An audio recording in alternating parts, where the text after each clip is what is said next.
Hi everybody, welcome back to my channel. My name is Tiffany. Thank you for joining me today. Today I'm going to talk about interviews, coding interviews, interviews for a developer job, all types of interview stuff. So I figured I would go through like a series of like the interviews that I've been on and give you my experience with the interviews that I've been on. Um, Now, the interviews that I'll be talking about in this series are going to be from the past. So they'll be like last year, so it's not much has changed, but still decided, let you know that it is last year, but I still wanted to share it. I feel like there's still some good things in there that might help somebody. So let go. Okay. So the first interview I had was with an agency, it's a typical web development agency. Um, and I got the interview from a Coding Dojo career services person. So we were the first one. I was the first one, first cohort that graduated. I was part of the first cohort that graduated. Excuse me. From Coding Dojo Dallas, and so there we didn't have our own career services person located in Dallas at that time. So they had a couple people fly down from California. So she was working with us. That's how she kind of built the rapport of actually knowing who I was. So she ended up, I guess an agency reached out to her from here and said, hey, we need candidates like dojo grads. So, she sent it out. I responded, said, hey, definitely interested. And then, got started with the process. Initially, it's just sending in your interview or sending in your resume and the cover letter. Now, I sent all that information to the lady from the career services. So I sent it to her, and she went ahead and sent it to him. And then I found out from him, which is the CEO of the agency. It was a small agency. It wasn't a big one here in Dallas, and I found out from him that, hey, got your resume, I'd love to have an interview with you, or love to have a phone interview with you. So I did the phone interview, and the phone interview was very basic, right? It was just like, so what did you do at the dojo? What have you learned? Um, what do you enjoy doing? Do you like, it was a front end development position. So it was more along those types of things, just kind of getting a feel of like where the person is at, basically, where I was at that time. So that's what that interview was about. And that's how most phone interviews are, right? They just want to figure out like where you're at and if it's going to be worth it to continue forward. So luckily, he decided, yes, it's worth it to continue forward. And he was definitely interested. He was like, I'm going to go ahead and send over the assessment for you because I really liked our conversation, enjoyed our conversation, and would like to move forward. Now, the conversation was about 30 minutes long. It was not long at all. Very nerve wracking at that time. It's like, oh my gosh, could this be it? Of course it wasn't, but but still, just the thought of somebody being interested enough taking out their time to speak with you, I was grateful for that opportunity. So we started with the interview process. So I had an assessment, and it was like two parts to this assessment. It was an assessment presentation, and there's also a basic skills assessment as well. So what they essentially wanted you to do was three things, right? So the first thing was they helped out with the nonprofit organization. They wanted you to look at the website and see how they could increase their conversion rate through their checkout process. So how can they get more people actually going to the checkout? So that was one of the things I had to come up with. And I think I had like two or three things that they could possibly do to make it, maybe it had something to do with their user experience or the usability of the website. That's what I focused on. A few things that I had mentioned were geared towards usability and user experience. So the second thing was they wanted me to find a high traffic consumer website and that had a really good user experience. So for that one, I chose a website, and then I went ahead and created some points of how it was a really good user experience. I didn't write down like my full thought process on these slides. That was totally irrelevant in this case. I just did bullet points of kind of like the broader aspect of it, and then studied and studied and studied and rehearsed and made sure that I knew the details of each one. So of course I had some notes and everything as well that I, had for myself just in case got a little stuck. The third thing I had to do was create or find a site, high consumer website that had a really good usability. So I didn't know much like any like details about user experience and about usability, especially usability. I was like, huh? Isn't that the same thing?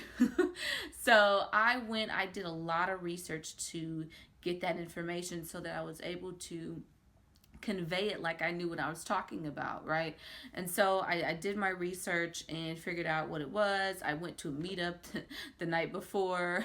I was like, I am not messing this up. Ain't nobody got time. So I ended up, doing that.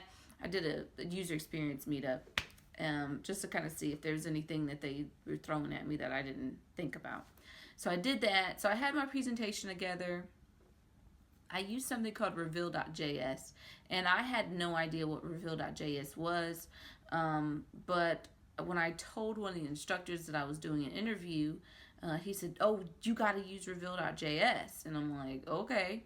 So I looked it up. I mean, open source application basically for presentations, and you can customize it with HTML and CSS. It's pretty cool actually. So I had that together. It looked really neat. And so once I had the presentation together, I moved towards the basic skills assessment, because remember I said there's two parts. So the basic skills assessment was basically you had to create a modern blog layout. And for this one, there was no rules like as far as like frameworks or no frameworks or nothing like that. They said just whatever.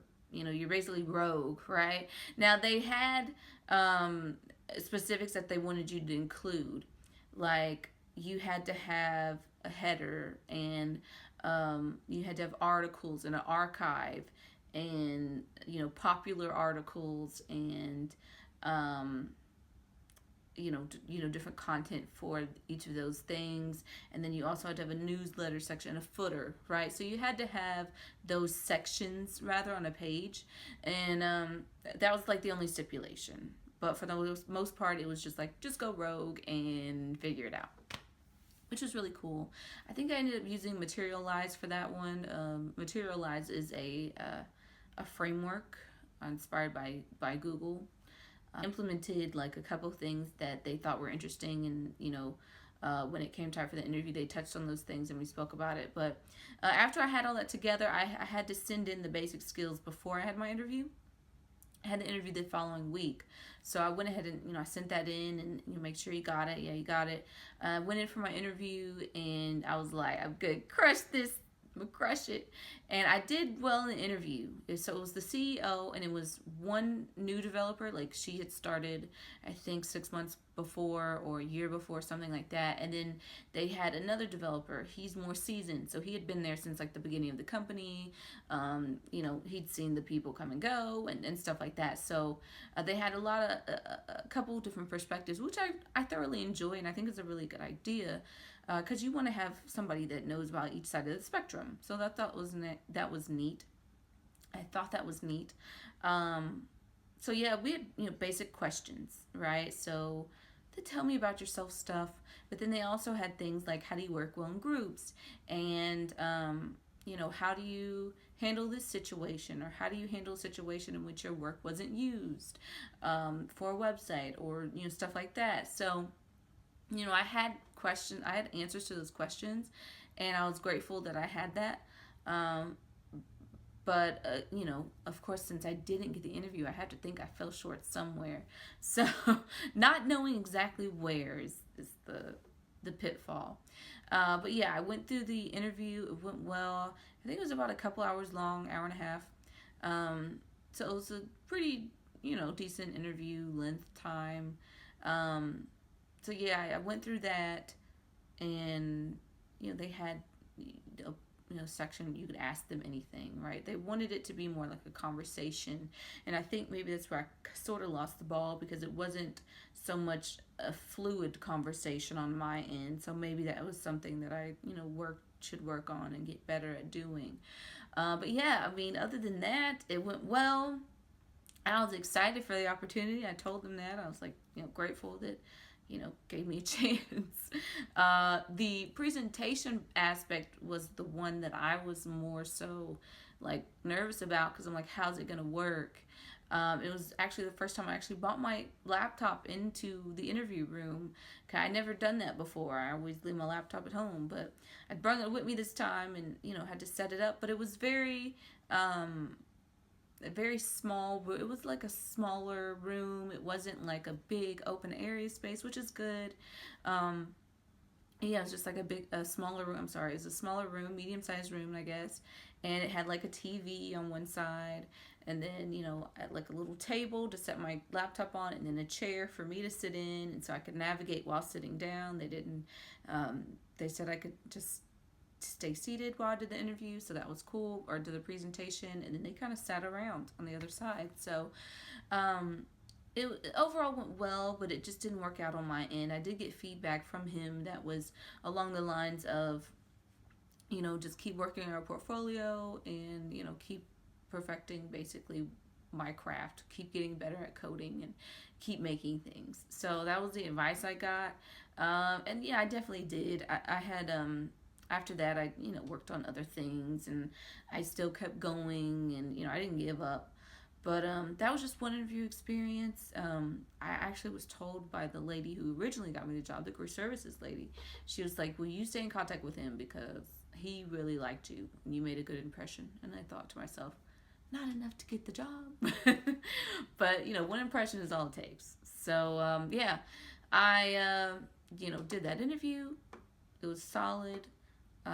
Obviously not solid enough to land me a job, but it's competitive. So if something stood out more from somebody else, then that's what it was. If somebody had 10 years of experience and I only had none at that point, then that's how that works.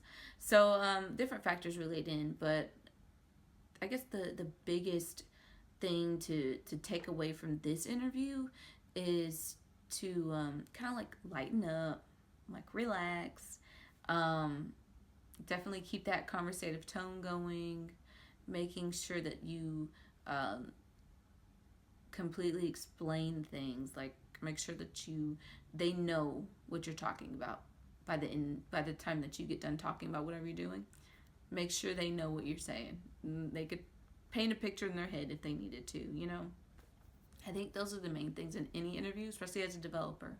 You want to make sure that you are communicating the ideas effectively, and that you're continuously, if things come up, especially everybody wants to know how you work in a group, how you work with one another. So that's very important that you have those experiences to share. So if you are one of the people that don't, you need to start getting group projects. Start meshing with other people and seeing what works and what doesn't work. So when you go in there in that interview room, that you have those experiences that you could lean towards too. So I hope this was helpful. Hopefully it was kind of a smidge entertaining, right?